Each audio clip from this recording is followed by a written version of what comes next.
This is the House of Hockey podcast on the Hockey Podcast Network. Hockey is more than a game, it's a lifestyle. It's you, the diehard supportive fans, your favorite players who are on the team you cheer for and the organization who supports them. The companies that make your gear, bags, and beer league sweaters. The hockey moms and hockey dads and everything else that makes this House of Hockey your home. Come on in. I'm Breezy. And I'm Rae Rae. And this is our house.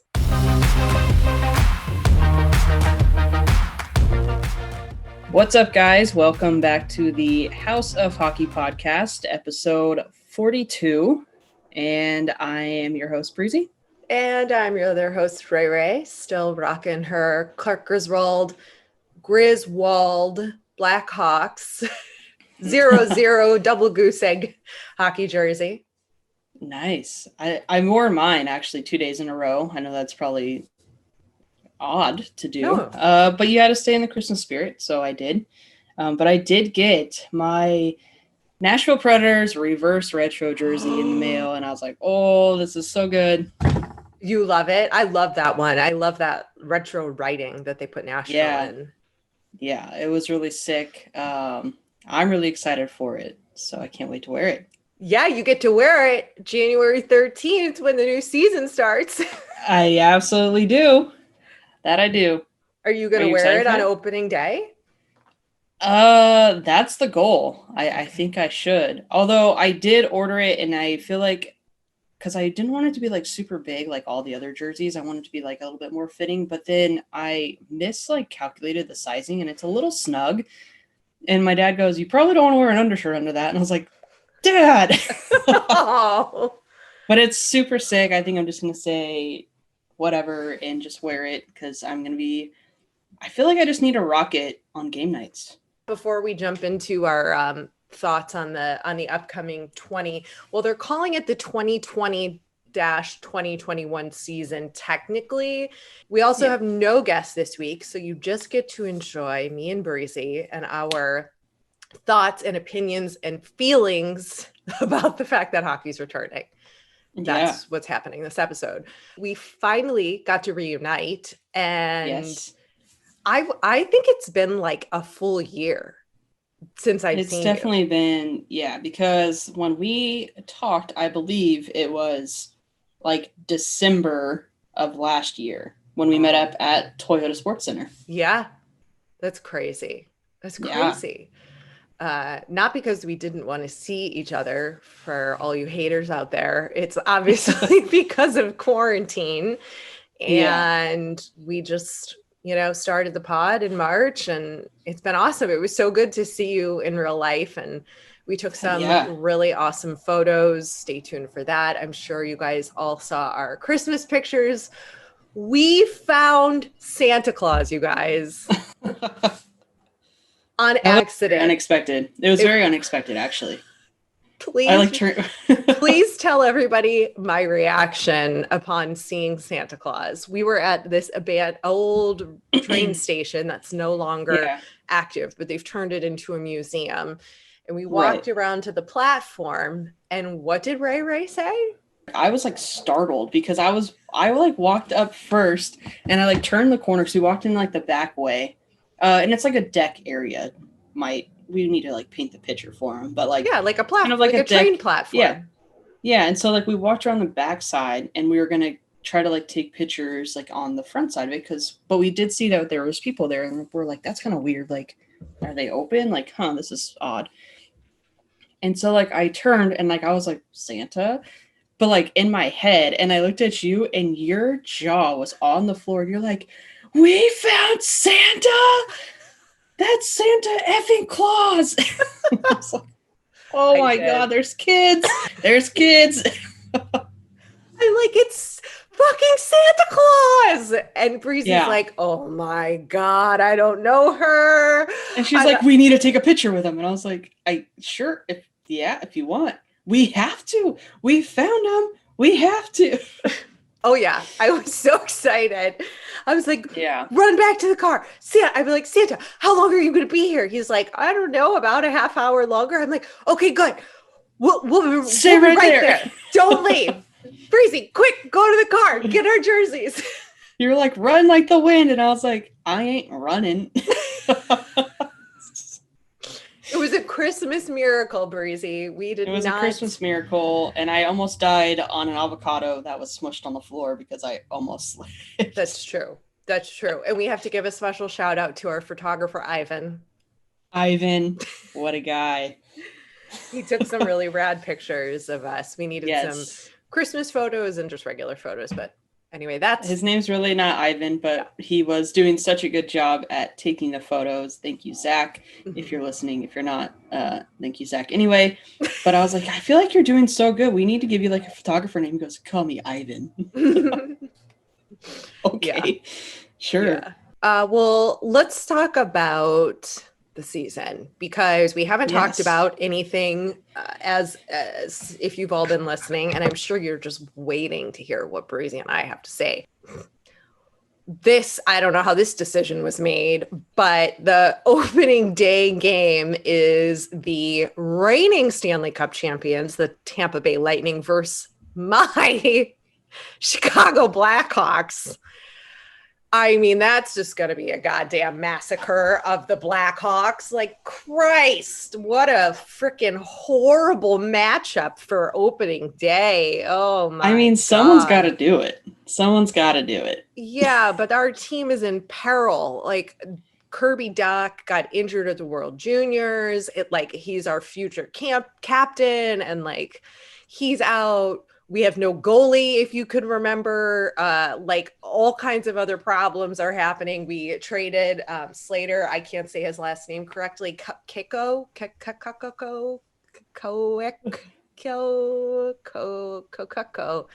something like that. Either way, he was great, but we don't have him anymore. So yeah, this is just going to be a nightmare. No, I mean, I will say, I think with everything that's been going on, the season was cut short for so many teams last year. Yeah. I think that players are eager to play, and I think that we are going to see potentially playoff hockey all year long. Yes. I mean, that's just like, I think people want to play. I think they're going to play hard. I think it's going to be a completely different game. Not to mention there's a lot of rivalries in the new division. So I think every single team in every single game is going to be I don't want to say a bloodbath, but hard. I think it's going to be a fast play, hopefully fast. And I just think it's going to be intense hockey, actually. I'm really excited for it. Yeah, I'm stoked because I read that each team except in the North Division, which is the Canada division, that they'll play each other 8 times. The Canadian teams will play maybe 9 to 10. I'm excited to finally witness what would have been hockey in the original 6 days. Absolutely. Because that's what it's going to be like, where you play the same team and we're going to develop new rivalries and new things. And I think it's really going to be good for the sport. I agree. I'm really excited. I have 0 plans basically every single night. No. At least for the first 2 weeks. No one has any plans this for the quarantine. No, for the first 2 weeks, every single night that there is a game playing, I'm probably not going to make any plans other than I'm going to sit my butt on the couch and I'm going to watch. That's it. Yeah. Oh yeah. I'm very excited. Yeah. Of course I'll be watching. I'll be watching opening night. I'm clearly very excited. And how do we feel about there is one team in the league that is allowing fans because of different statewide COVID-19 restrictions. And that, of course, is Texas. The great state of Texas. The Dallas Stars are going to allow fans, 5,000 people.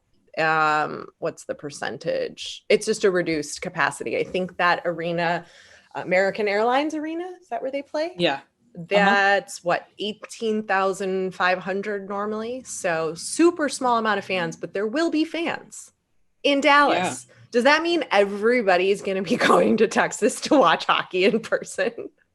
I mean, they might have regulations and whatnot. You might need to be there for certain times or whatever it is, but I think Dallas will be a runner just because they are going to have fans. And I think that that's going to make them play better. And I think that Dallas could potentially, I mean, we don't know how they're playing yet, but Right. I think just that aspect alone, I think that they're going to do really well.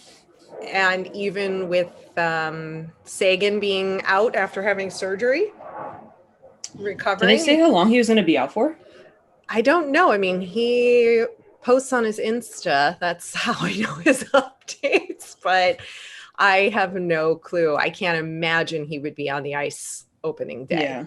Well, I think I'm going to side with a lot of Dallas fans that say that he hasn't really performed very well over the last couple seasons. So I think that him being out isn't really going to do much. I think that the fan energy in that room will probably take over maybe his efforts on the ice. And don't kill me, anybody, for saying that. But I think that's probably going to be the case as long as he's at the games and maybe in the locker room, giving that energy in the locker room. I think they're still going to do well. If you lived in Texas, would you go to a game? Absolutely. Yes. Yeah. Mask on, you'd risk getting COVID-19. Hypothetically, right? Like that's the biggest concern is exposure and then potential like whatever. Yeah, I would go. I just don't understand how they expect fans to go, and you're not going. This is like a typical me being like a hockey fan. Like I have to have my beer in hand. Like, are there going to be concession stands open? Because if so, like sanitary reasons there, and you're going to be eating and drinking, like you're going to have to pull your mask down. Like you got to get there. I mean, I don't know what the standards are and whatnot, but Texas is weird. Texas is a state that, I mean, it doesn't even exist in Texas at this point. I feel like so. What doesn't exist? The virus, you mean? Yeah, because everyone's just walking around like, I'm good. No, I mean, I don't know. I think there's just a lot that goes into stuff like that. But yeah, I feel like I would go. I mean, I want to watch hockey. Like, I guess I would take the normal precautions and just, hey, if I got to saw it in person. You sound like, there you go. You sound like I am from Texas. If I got to saw it in person, I would do it. I would too. Let's talk about how the players feel about all of this. I've listened to quite a few podcasts that I forget the name of it. I think it's called Our Hockey Life or something like that. It's hosted by two hockey wives. And they have on wives. That's like their whole thing, or girlfriends of NHL players.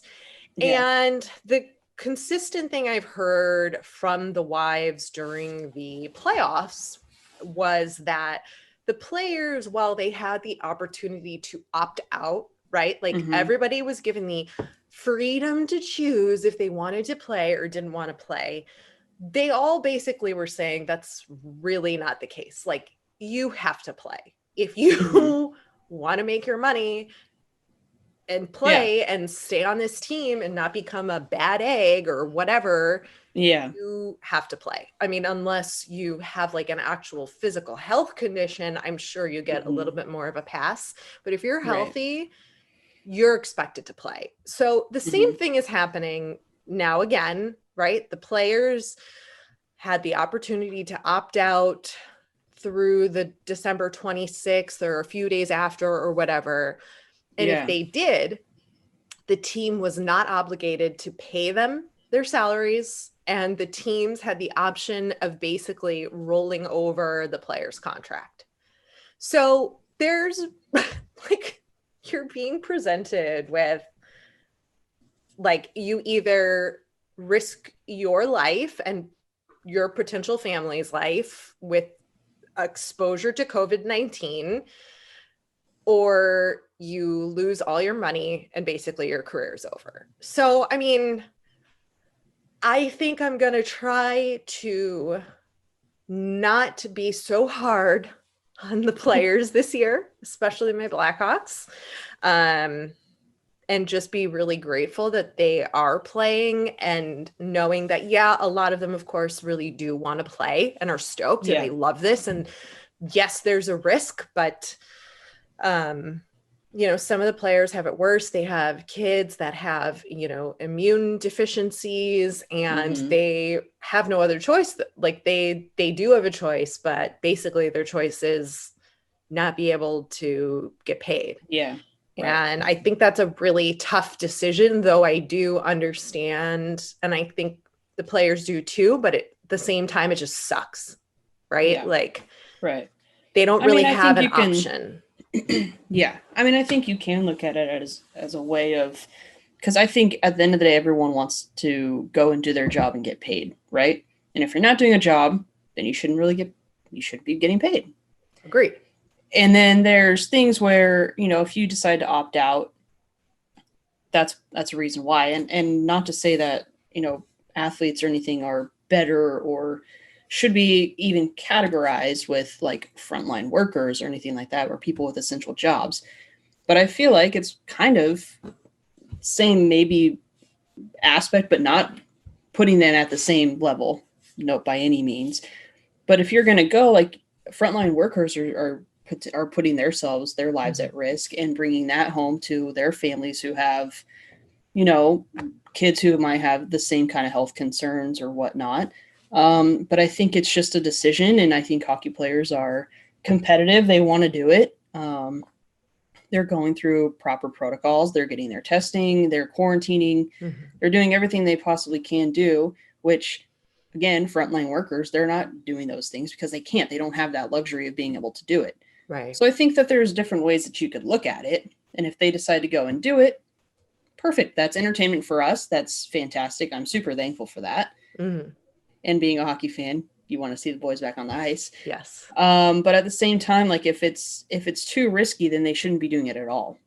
And if that's the case, then maybe it should have been like what they did. They shut down the season Mhm. and no one played. So Right. there has to be certain reasons why they're bringing the players back, and the players are saying, like, okay, yeah, we're going to do it.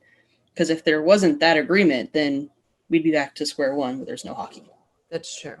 I That's my mean, opinion. well, the whole league would fold if that happened, and the players know Right. that. Yeah. So if they want to continue on this career path that they have Yeah. chosen, they have Mm-hmm. to assume the risk. But Right. I understand the other side of it, and also um, a lot of players had to leave like now during the holidays, and Yeah. That you was know tough. yeah, I think there's going to be a little bit more of a mental adjustment than usual Mm-hmm. because now it's affecting everybody, all the Yeah. teams. Like we're going to see a different level of mental Yeah. play show up on the ice. And I think some Yeah. players are going to take it and run with it and use it Mm-hmm. as motivation. And I Yeah. think some are going to have a harder time. Yeah. I think the teams that don't have that bond, like we talked about during the playoffs, Mm-hmm. are really good. It's going to show. It's going to show Yeah. on the ice. If they don't Right. like playing with each other and they don't have that chemistry, or if the coaching or they don't agree with whatever it is, it's going to Mm-hmm. show really Yeah. boldly on the ice. And I think we're Yeah. really going to see which teams have it, have Yeah. that have that ability to really play together. Yeah. And I think, fortunately for teams that generally live in the city, that they don't travel home to different spots of the world or whatnot, in the off season or when they're not playing, I think those teams are going to do well. Just like I think the Kings might do well this season because they all live in the same spot. They all hang out with each other. They're all friends. Like, not to say that they're doing it now, but very little of them went home. Mm-hmm. And I think that's the same thing with even like the Predators. Like, so many of them live in the same area. Like, I think they could potentially do well. And I think the same thing could happen with so many other teams that happens with. But I think at the end of the day, I think it's just going to make us be more appreciative of the players, the game, the teams, and whatnot. And that's just what we need to not take a single game for granted. How about that? Yes. That's what we're going to do. Perfect. In on our unpopular hockey opinion segment today, something new that's happening and has got a lot of people feeling all kinds of ways is that there will be advertisements on the sides of the players' helmets this season, and this season only, to help the teams recoup some revenue and to also make good on like pre-existing contracts with sponsors because of whatever. And how do you feel about seeing like Pepsi on the side of a Kings helmet with the Kings logo? I mean, I feel like that's very European, first of all.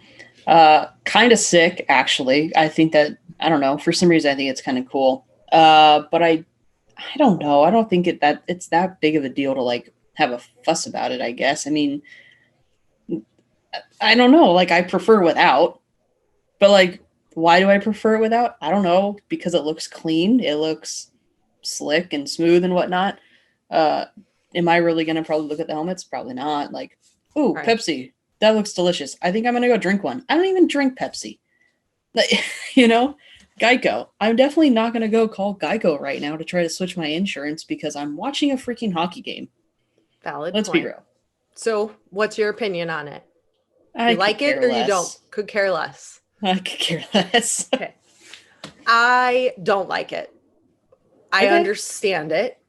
Yeah. But I don't like it. I think it's a gateway drug into putting gigantic advertisements and my logo shrinking to down to this big. Very and true. having gigantic. I think this is like a little test run, and I don't like it.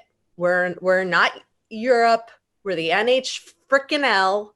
And fine, do it for this season. But if I see logos on jerseys or helmets in the 2021-22 season, gotta have a problem. Well, even at that, I mean, jersey sales would go down. No one would want to buy a jersey like that. I don't think so either. So it'd be the worst marketing tool to possibly do is to add that to an actual jersey that people are buying and wearing on their backs. Like, no one wants to do that. Nope. Absolutely no one. So keep it to the helmets. That's fine. I care less about the helmets, but if you put on a jersey, I'm not down for that. Exactly. Solid point. Thank you for bringing that up. It's a gateway drug. It's a gateway drug. You made it sound so like, I don't know.